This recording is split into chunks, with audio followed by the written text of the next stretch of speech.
विष्णु पुराण पंचम अंश 21वां अध्याय। उग्रसेन का राज्याभिषेक तथा भगवान का विद्या अध्ययन।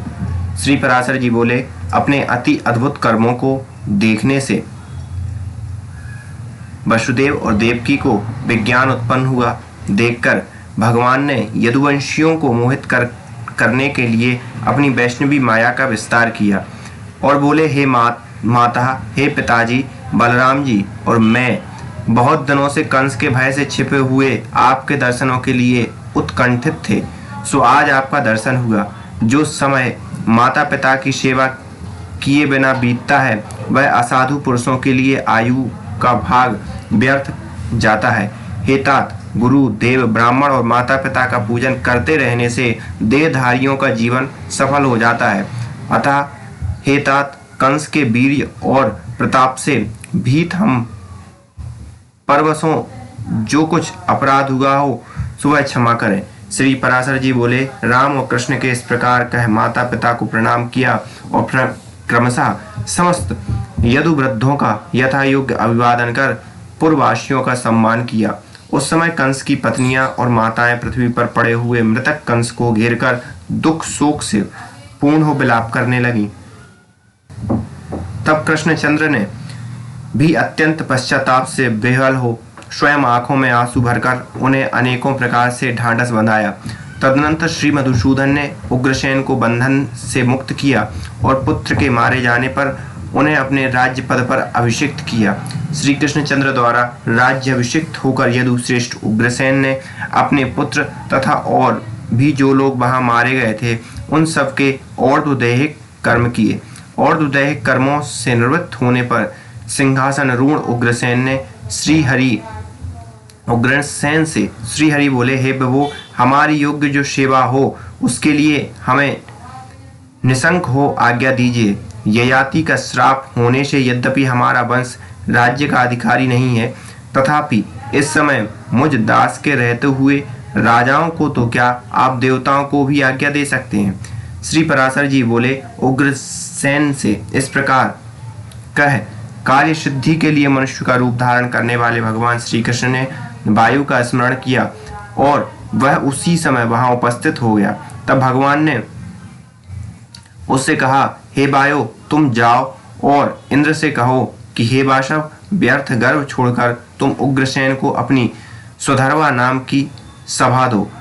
कृष्णचंद्र की आज्ञा है कि यह सुधर्मा सभा नामक सर्वोत्तम रत्न राजा के ही योग्य है। इसमें यादवों का विराजमान होना उपयुक्त है।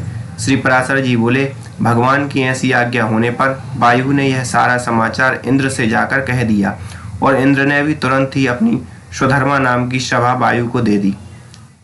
वायु द्वारा लाई हुई उस सर्वरत्न संपन्न दिव्य सभा का संपूर्ण भोग वे यदुश्रेष्ठ श्री कृष्णचंद्र की भुजाओं के आश्रित रहकर करने लगे। तदनंतर समस्त विज्ञानों को जानते हुए और सर्व ज्ञान संपन्न होते हुए भी वीरवर कृष्ण और बलराम गुरु शिष्य संबंध को प्रकाशित करने के लिए उपनयन संस्कार के अनंतर विद्योपार्जन के लिए काशी में उत्पन्न हुए अवंतीपुरवासी सांदीपनि मुनि के यहाँ गए। वीर संकर्षण और जनार्दन सांदीपनि का शिष्यत्व स्वीकार कर वेदाभ्यास परायण हो यथा योग्य गुरु शुश्रूषवादि में प्रवृत्त रह संपूर्ण लोगों को यथोचित शिष्टाचार प्रदर्शित करने लगे। हे द्विज, यह बड़े आश्चर्य की बात हुई कि उन्होंने केवल 64 दिन में ही रहस्य और संग्रह के सहित संपूर्ण धनुर्वेद सीख लिया।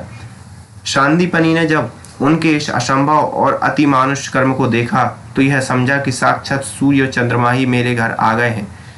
उन दोनों ने अंगों सहित चारों वेद, संपूर्ण शास्त्र और सब प्रकार की अस्त्र विद्या एक बार सुनते ही प्राप्त कर ली और फिर गुरुजी से कहा, कहिए आपको क्या गुरु दक्षिणा दें। महामती सांदीपनि ने उनके अतीन्द्रिय कर्म देखकर प्रभास क्षेत्र के खारे समुद्र में डूबकर मरे हुए अपने पुत्र को मांगा। तदनंतर जब वे शस्त्र ग्रहण कर समुद्र के पास पहुंचे तो समुद्र अर्घ देकर उनके सम्मुख उपस्थित हुआ और कहा, मैंने सांदीपनि का पुत्र हरण नहीं किया है। हे दैत्य धवन, मेरे जल में ही पंचजन नामक एक दैत्य शंख रूप से रहता है, उसी ने उस बालक को पकड़ लिया था।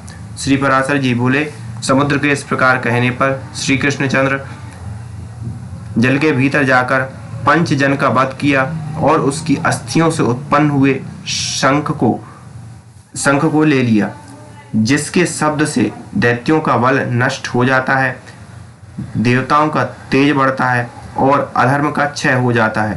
तदनंतर उस पंचजन्य शंख को बजाते हुए श्री कृष्ण चंद्र और बलराम यमपुर को गए और सूर्य पुत्र यम को जीतकर यम यातना भोगते हुए उस बालक को पूर्ववत शरीर युक्त कर उसके पिता को दे दिया। इसके पश्चात फिर राम और कृष्ण राजा उग्रसेन द्वारा परिपालित मथुरापुरी में, जहाँ के स्त्री पुरुष उनके आगमन से आनंदित हो रहे थे, पधारे। इति श्री विष्णु पुराणे पंचमंसे एकविंशो अध्याय।